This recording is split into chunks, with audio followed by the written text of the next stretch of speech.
Você sabe do que é feito o seu corpo? Principalmente de água. Um bebê é formado por cerca de 80% dela. Com o envelhecimento, a proporção diminui. Aos 75 anos, uma pessoa chega em média a 53%. Em geral, a água compõe mais da metade de qualquer ser vivo. Mineral abundante no planeta Terra, ela está nos rios, nos vegetais, nas rochas, no ar. A vida nasceu na água e, para se manter, precisa dela.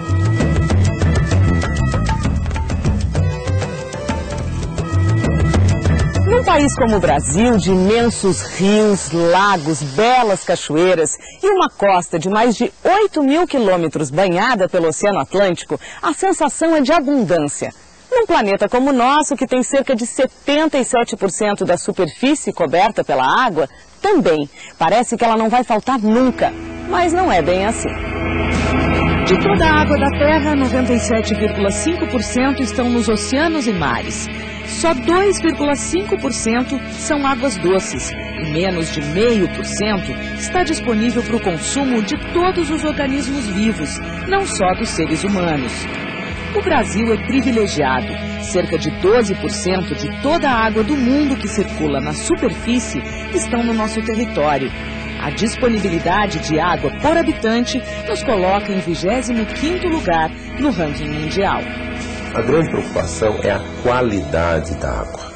Então, a contaminação pelos subprojetos, pelos rejeitos da nossa atividade humana, que chegam aos rios, que já percolam e atingem os aquíferos profundos, é um fenômeno mundial.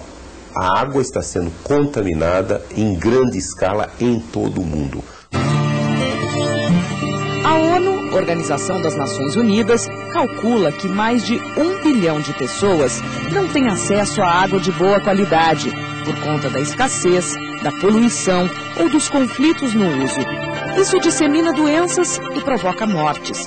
A estimativa é de que até 2050, 2/3 da população mundial sofrerão com a crise da água e futuras guerras poderão surgir pela disputa por ela. No Brasil, a distribuição é irregular. Cerca de 70% das fontes de água disponíveis para o consumo estão na região amazônica. Os 30% restantes se dividem de forma desigual pelo país. Faltam água no semiárido nordestino, por conta das condições naturais, e no sudeste, pela concentração populacional.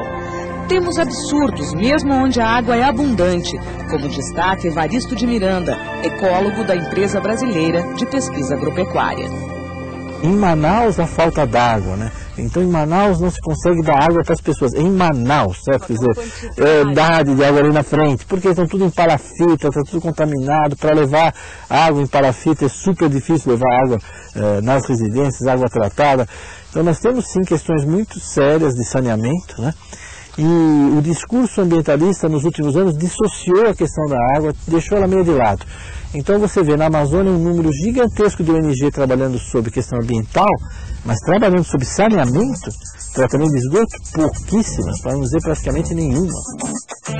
Mais de 90% dos brasileiros dispõem de redes de abastecimento de água, mas apenas 48% contam com redes de esgoto nas residências. E muito do que é coletado não é tratado. Outro problema que afeta a conservação da água é o desmatamento, como explica Carlos Nobre, pesquisador do Instituto Nacional de Pesquisas Espaciais. O que pode ser concluído não só para a Amazônia, como qualquer região de floresta, por exemplo, Mata Atlântica, é que quando se desmata muito, os rios enchem mais na época das chuvas, as inundações são muito mais frequentes e devastadoras, e os rios secam muito mais na época da estiagem, normalmente faltando água até para o abastecimento humano e para a agricultura. Evitar o desperdício é fundamental. E a água gasta não é só aquela que sai da torneira e do chuveiro. Se a gente levar em conta a quantidade de água que é necessária para produzir tudo o que a gente precisa para viver, alimentos, roupas, uma casa para morar, por exemplo, a sensação pode ser de espanto. A jornalista Flávia Celidônio, exemplo de consumidora média paulistana, não é ambientalista de carteirinha, mas tem consciência da importância da água e procura não desperdiçar. Para comer este bife de 200 gramas de carne de boi, a Flávia está gastando cerca de 4.000 litros de água. O cálculo é da ONU, leva em conta toda a vida do animal e o processamento do produto. Para produzir 1 quilo de carne de boi, o gasto é de 15.000 litros de água.